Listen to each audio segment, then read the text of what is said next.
Fieldhouse Files. I'm just curious, what was it like to have that competitive juices? Damn. Head down. Like, damn. It was, in stark reality, a public and definitive verdict handed down by the WNBA's biggest superstar. This was not a moment of distraction, frustration, or oversight. It was a premeditated act of rejection, a silent execution of a professional relationship delivered with surgical precision. The target, Scott Agness, a veteran reporter and deep-seated insider of the Indiana Fever organization. The world saw Caitlin Clark walk right past him at the LPGA Tour's The Annika Pro-Am, paired alongside golfing sensation Nelly Korda, and deliver the ultimate chilling freeze-out. For months leading up to that highly publicized round at the Pelican Golf Club, a silent war had been brewing between Clark's management, her loyal fan base, and the man who was supposed to be the team's most reliable media source. Agness, renowned for his access, found himself on the outside of the biggest story he had ever covered. Clark used the massive media spotlight focused on her during the non-basketball event to transmit an undeniable signal that the relationship had completely fractured. Her silent rejection was a calculated professional move that spoke louder than any shouted confrontation. It was a message that the established rules of engagement were over, and a new, uncompromising boundary had been drawn. The shocking truth is that this wasn't just a personal slight. It was the inevitable consequence of a professional betrayal so deep, it threatened the integrity of her entire burgeoning empire.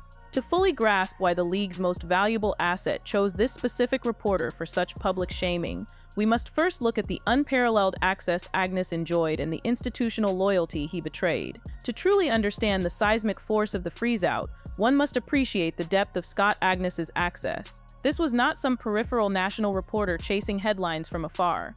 Agness was, for years, the quintessential Indiana Fever insider, a pillar of the local sports media establishment. He runs Fieldhouse Files, a platform dedicated to comprehensive coverage of the Pacers and the Fever.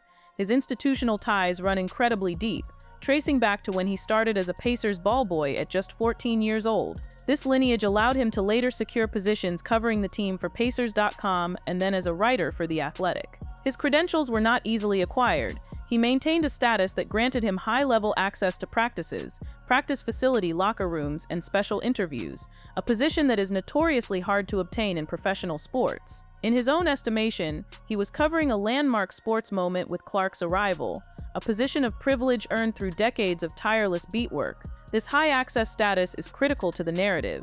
Agness was not just a reporter, he was the trusted voice by the organization for in-depth daily coverage. When Caitlin Clark froze him out, she was not merely rejecting an individual, she was rejecting the institutional media framework he represented. Agness, as the longtime beat writer, was deeply invested in the continuity and traditional norms of the organization and its coverage. Clark, on the other hand, represents disruption, unprecedented financial success, and a shift towards superstar control. The irony of the situation is profound.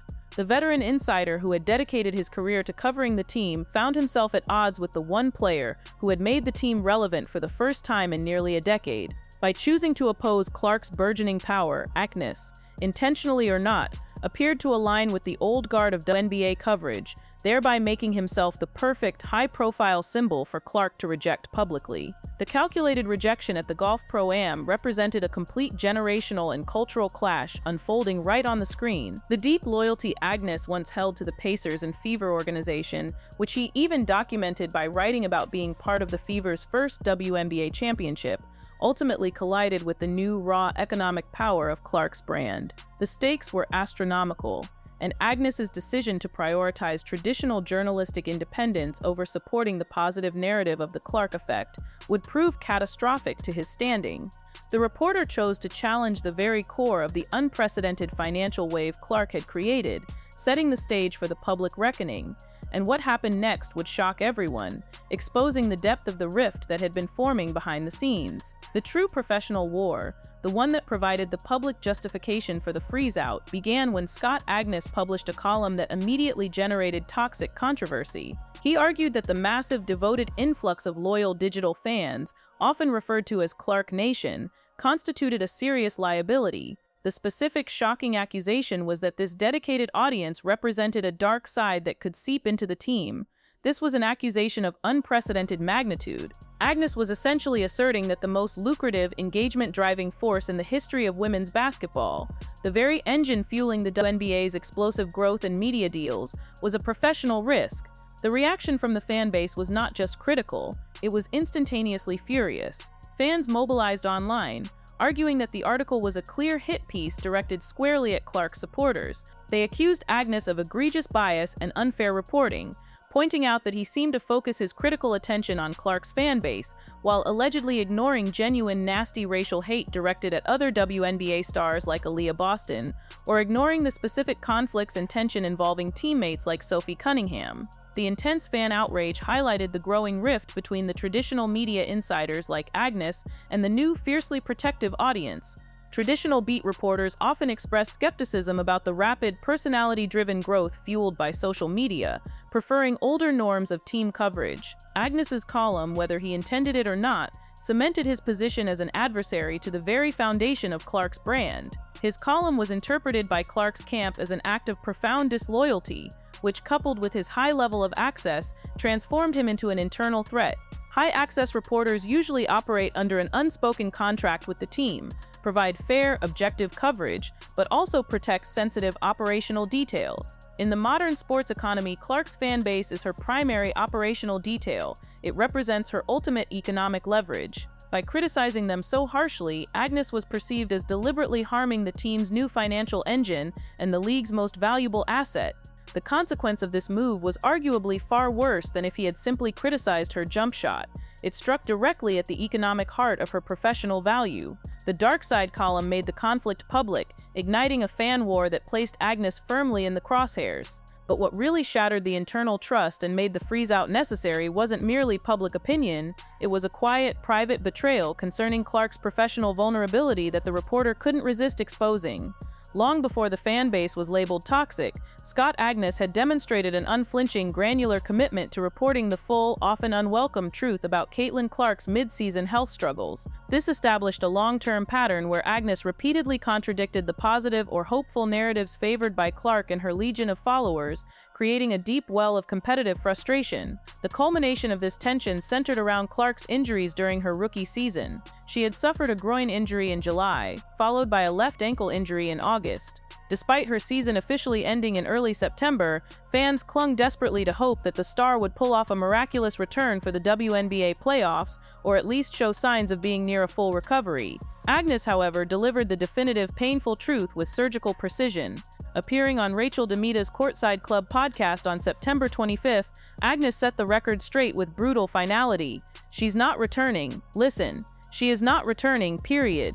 This pronouncement dashed the hopes of thousands of dedicated fans. Crucially, to substantiate his unwelcome report, Agness provided highly specific insider observations that only someone with exceptional access could possess. He drove the point home by revealing that he had seen her at practice and noted she was still favoring that left ankle and was not running completely smooth.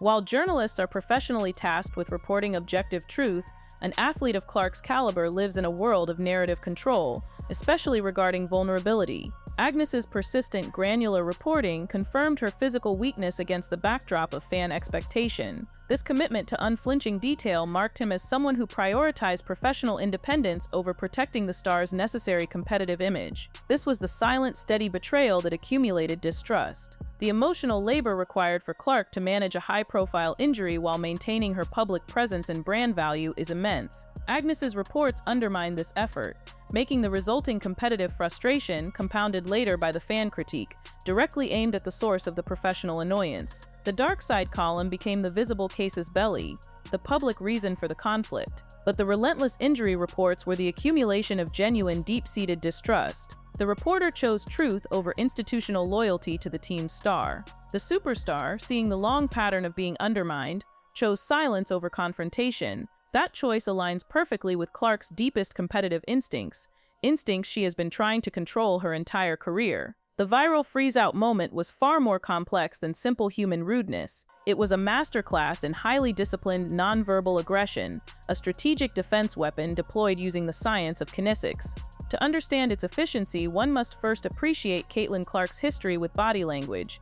Clark is notorious for her demonstrative competitive temperament on the basketball court. Clips of her play consistently show her being visibly frustrated, throwing her arms in the air, and displaying overt annoyance after missed plays or questionable calls. This behavior often sparked heated debate online, with some observers and rival fan pages harshly labeling her actions as prone to letting emotions cloud her play, even calling her emotionally unstable or a hothead. However, this is not unconscious behavior. It has been the subject of intensive professional management. Sources close to her collegiate career at Iowa reveal that coaches actively worked with her on managing this specific trait. They brought in a sports psychologist to counsel her and had her watch clips of her own body language to help her refine her emotional expression on the court. Clark is self-aware of this flaw, recognizing that her floor leadership sets the tone, and she has been determined to show growth in this area as she progresses in her professional career. The implication of this background is staggering. The freeze-out was emphatically not an accident. It was a controlled, adaptive outburst. Given her history lashing out verbally at Agness, a guaranteed way to generate a media firestorm, a technical foul, or a professional reprimand would have been counterproductive. Instead, she utilized a silent, dismissive snub. This allowed her to deploy her competitive rage in a way that was public, incredibly painful for Agness professionally, and yet strategically compliant with the image of a disciplined star. It was the ultimate power play of rejection. She weaponized her freeze response, a psychological shutdown often experienced when someone feels overwhelmed by stress or threat, turning it into a tool for professional boundary enforcement. The sheer calculation involved in this public snub cannot be overstated. It was the perfect synthesis of personal competitive intensity and strategic brand protection, designed to deliver maximum professional consequence with zero public accountability. This silent confrontation sent an undeniable message, and its echoes immediately threatened the reporter's professional lifeline, raising terrifying questions about the security of media access in the modern WNBA. The instant the footage of the freeze-out went viral, intense speculation erupted across social media and media outlets. Would Scott Agness lose his coveted fever access? The consequences, real or feared, were enormous. Clark Nation, already furious over the dark side column, demanded accountability, fueling the controversy and adding pressure on the Indiana Fever organization to act. For Agness, the stakes were existential. His entire journalistic platform, Fieldhouse Files, is predicated on his insider credentials, his unique ability to be inside the ropes for events, at practices, and in the locker room, affording him the insights and reporting others cannot replicate. Losing this hard-won access, particularly to the league's most newsworthy team, would effectively neuter his ability to cover the Fever beat with any authority. The potential consequence was professional invisibility. Clark's action forced a high-stakes power test for the Fever and the entire WNBA. The organization had to decide, would they defend the principle of journalistic independence, which sometimes requires critical reporting of the team or its fan base, or would they defend their indispensable economic driver, allowing the superstar to dictate the terms of media access? This crisis arose directly from the unprecedented power Clark holds, a power that now extends directly into the press room. The most chilling consequence is the chilling effect this event has on the integrity of WNBA journalism. If the silent snub by the star results in or even suggests a restriction of Agness's credentials, it teaches every other reporter a harsh lesson. Critical coverage of Clark or her powerful fan base carries extreme professional risk. This incentivizes self-censorship, leading to a landscape dominated by positive-only narratives and manufactured goodwill, which fundamentally compromises the independence and critical rigor of sports reporting. The fact that the viral incident persisted without an immediate public defense of the reporter by the team or the league speaks volumes about the new hierarchy of power in the WNBA. The organization's silence implies a tacit acceptance of the star's prerogative to define her professional boundaries, regardless of the implications for the Fourth Estate. The drama was ultimately less about professional resentment and more about economic strategy. To truly understand the power dynamics at play, we must look beyond the personal slight and expose the shocking financial truth. Clark was protecting her empire, and Agness had become collateral damage.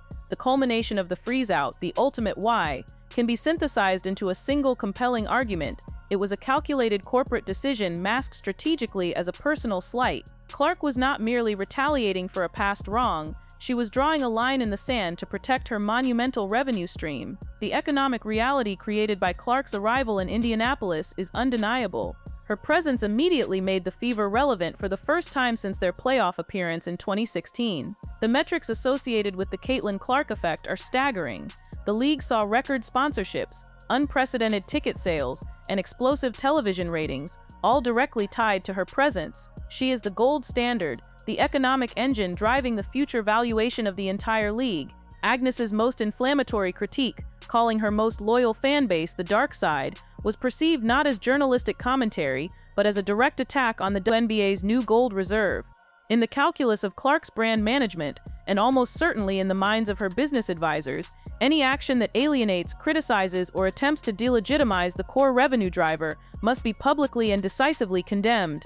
The severity of the retaliation, the public freeze-out, corresponds directly to the perceived severity of the offense, attacking the financial foundation. While the injury leaks caused professional frustration, the dark side column threatened Clark's massive economic value by attempting to delegitimize her supporters, making the harsh public retaliation a strategically necessary move to defend the brand integrity. The freeze-out was Clark leveraging her unparalleled economic status to unilaterally define her professional boundaries. She communicated a clear, powerful message to all media personnel. Criticism of her performance is part of the job, but undermining the loyalty and legitimacy of the fan base that fuels the entire league is grounds for professional separation and public dismissal.